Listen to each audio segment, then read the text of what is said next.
Eh bien bonjour, bienvenue sur la chaîne Les Lectures de Thomas. Nous allons voir la partie manga du mois de décembre 2025. Nous commençons par Elena et Monsieur Wolf, donc de Bliss aux éditions Mao. Alors c'est une histoire, en fait, il y a deux histoires dans une. C'est l'histoire d'un dessinateur, illustrateur qui est toujours... voilà, mon micro est branché.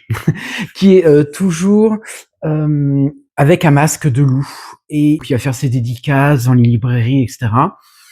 Et puis voilà, et puis un jour, il rencontre une jeune fille de 10-12 ans, Elena, et Elena a un passé dramatique car elle a perdu ses parents, mais j'allais dire bien d'autres membres de la famille, mais ça vous découvrirez dans le manga. Et là, elle va faire connaissance. Alors, elle est placée dans un centre, bien sûr. Et là, elle va faire connaissance de Wolf. Et là, va y avoir une amitié.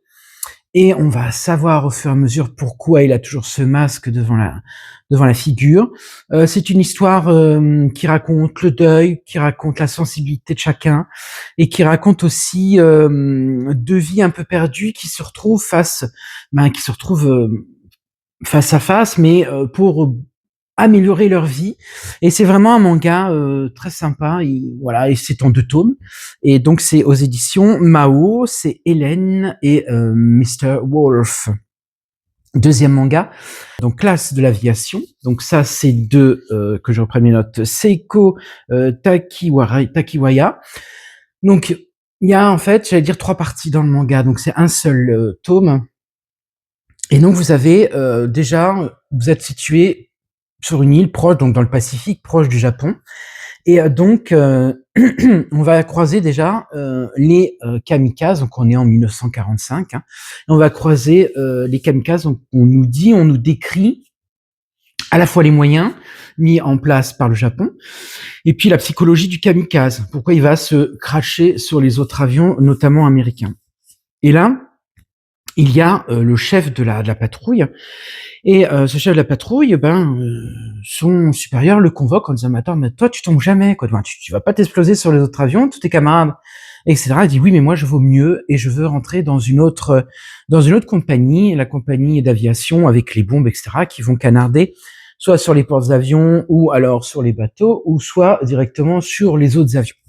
Et puis troisième partie, on a cette fin de guerre, donc là, quand l'empereur signe sa défaite auprès des Américains, et là on voit tout le processus intellectuel et mental de ces aviateurs japonais. Ils n'admettent pas la fin de la guerre, et il y a eu quelques poches de résistance, ils ont repris l'avion, etc., pour se faire exploser, parce qu'ils n'acceptaient pas la fin de cette guerre, et pour eux, ils n'avaient pas tout dit.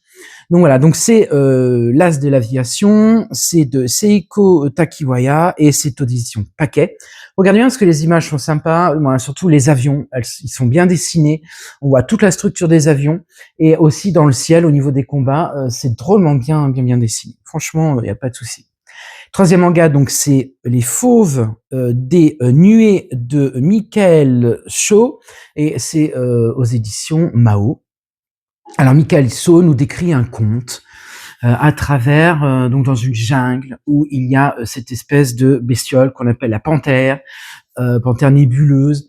Et donc cette panthère, en fait, qui est achetée, elle fuit les hommes, et à un moment donné, elle va côtoyer les hommes.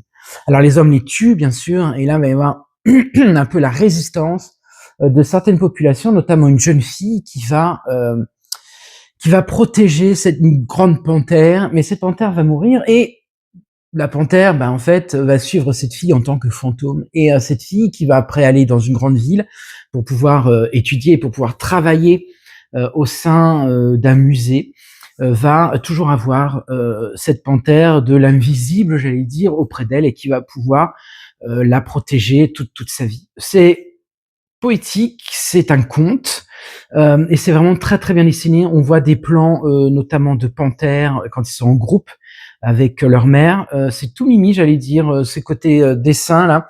Donc c'est un manga taïwanais, donc c'est un manhwa, et donc c'est Les Fauves des Nuées de Michael So, et c'est aux éditions paquet.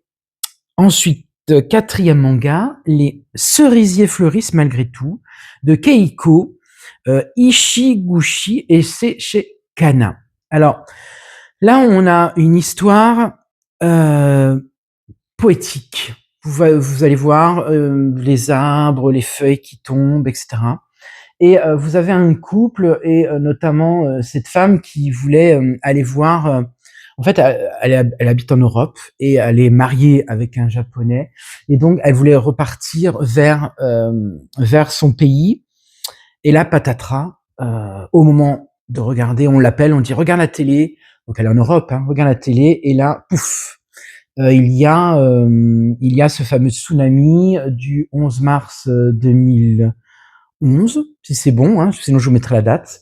11 mars 2011. Et donc là, tout explose en fait, mais elle a malgré tout son envie de partir. Alors bien sûr, son compagnon ne comprend pas pourquoi elle veut partir, parce que il y a une telle, j'allais dire, choc, un tel choc que même dans le pays, même au Japon, c'est compliqué d'accueillir les gens qui viennent des pays. Donc les aéroports sont plus ou moins fermés. Bon, il y a des dégâts partout, mais elle persiste. Elle veut voir parce qu'elle veut revoir sa grand-mère, mais elle veut revoir son ancienne institutrice elles ont gardé des liens. Parce que cette femme étant petite fille, était quand même une très très bonne élève, et donc la professeure en a gardé de très bons souvenirs. Et à partir de là, voilà, nous voyons ces feuilles tomber, ces fleurs tomber au moment du Sakura. Donc Sakura, c'est la période de floraison qui a lieu en avril, mars-avril au Japon. Cette floraison où les Japonais vont directement déjeuner en dessous des arbres. Ils organisent des pique-niques comme ça informels. Et c'est une tradition en dessous des arbres donc de cerisier fleuris, ces belles fleurs roses qui égayent complètement le paysage au niveau du Japon. Donc c'est Les cerisiers fleurissent malgré tout de Keiko Ichiguchi, et c'est aux éditions Kana. Et le dernier manga, Les pieds bandés de Lou Kuyuyu, et donc c'est chez Kana. Alors, il y a une tradition avant la révolution culturelle de Mao en Chine, dans les années, la révolution est dans les années 60, 50-60. Donc avant, il était de bon ton que les petites filles se bandent les pieds, car la tradition ou la coutume orale disait que quand elles avaient des petits pieds, elles étaient super mignonnes, et donc elles pouvaient épouser des hommes très riches. Et là, on voit, alors c'est très dur, hein, il y a des images très très dures. On voit la souffrance, parce que les pieds ils sont comme ça, hein, voilà, ils sont, au lieu d'être comme ça, les pieds sont comme ça. Donc on voit bien les images, ils sont complètement tordus hein, sur eux-mêmes, et donc ça crée des douleurs inimaginables. Hein, voilà, et on resserre tout doucement. Alors il y a toute une technique, ils ont des chaussons, on resserre tout doucement pour bien, et ça fait souffrir. Hein. Donc on a l'histoire de cette petite fille qui va se faire bander les pieds, et puis au fur et à mesure qu'elle avance dans sa vie, il va y avoir la révolution culturelle des années, je vous dis 50-60, où Mao arrive et impose plusieurs critères, dont notamment l'abandon. Là, il y avait 2 abandons. Il y avait l'abandon de ses pieds serrés, donc la coutume, hein, et puis il y avait l'abandon aussi de couper les nattes chez les hommes, parce que ça pouvait refléter un empire ou une histoire ancienne du Japon. Et donc là, on voit cette femme, maintenant, cette fille qui est devenue femme, on la voit partager entre moi j'ai les pieds bandés et je reste comme ça, quoi. Et hors de question que, de toute façon, elle ne pourra pas revenir, mais hors de question qu'elle comprenne la nouvelle instruction, mais surtout l'éveil de la société chinoise de l'époque. Et donc voilà. Et il y a 2 mondes. Il y a le monde des dames pieds bandés qui sont complètement, j'allais dire même rejetées, hein, et il y a les dames maintenant, ou les filles qui n'ont plus ces pieds bandés. Mais honnêtement, lisez-le, parce que ça peut être, ça raconte l'histoire de la Chine quelque part, et ça raconte les mentalités et les mœurs de l'époque. Donc c'est Les pieds bandés de Lee Kuyuyu, et c'est de chez Kana. Et puis nous avons aussi la lecture de Manga Issho. Vous savez, j'allais dire, c'est une publication de 5 maisons d'édition européennes, dont Kana en France, et vous avez 15 histoires inédites, et vous avez plus de 300 pages de manga. Alors bien sûr, comme d'habitude, hein, il faut voter pour les différentes histoires qui vous ont plu. Hein, 3 histoires. Vous devez faire remonter ça par un code barre. Voilà, donc vous voyez, c'est très sympa. Hein. Voilà, donc c'est Manga Echo, édité par Kana en France, mais vous avez aussi l'allemande, l'italienne, l'anglaise et je crois l'espagnol. Et donc vous avez j'allais dire recueil de nouveaux mangas. Alors c'est soit le chapitre 1 ou soit le chapitre 2, c'est suivant si ça a plu ou pas au niveau des lecteurs. Merci beaucoup, je vous souhaite de très bonnes fêtes de fin d'année. Lisez bien et surtout qu'il y a pas mal de petites nouveautés encore en janvier sur les mangas. Je vous ferai un retour de mon top, alors pas top 5, pas top 10, mais les tops de 5 étoiles que j'ai pu mettre, dans mes lectures, sur mes lectures 2025. Eh ben écoutez, n'hésitez pas à aimer cette vidéo, à vous abonner et je vous dis à très bientôt. Merci.